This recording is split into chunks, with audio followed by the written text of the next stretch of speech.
May pagbabago na naman po dito sa NAIA Terminal 3 mga katravel. Paki-share mo na rin para naman malaman ng ibang motorista at ng mga OFW na uuwi.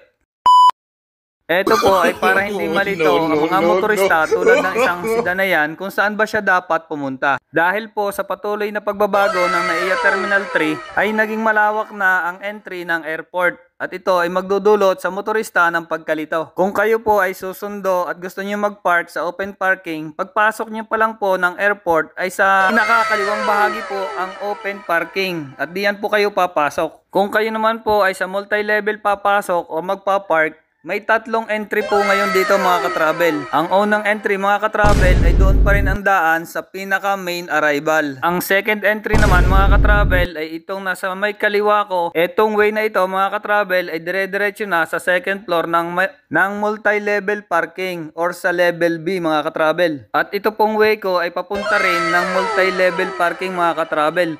Pero yung dating pinapasukan na maliit na kalsada diyan ay isinarado na. Ngayon po ay magdedire-diretso lang kayo at iyon po ay padiretso na rin ng multi-level parking. Dito na nga ako dumaan sa level B entry dahil sa maghihintay pa rin naman ako ng aking susunduin. May dalawang lane dito kung saan ka ba dapat pumuesto. Ang Grab ay sa kanan at ang private naman po ay dito sa kaliwa, kung saan dito tayo kukuha ng ating parking ticket. Isang paalala lang po mga katravel, bago po kayo lumabas ng airport ay kinakailangan nyo muna bayadan ang inyong parking.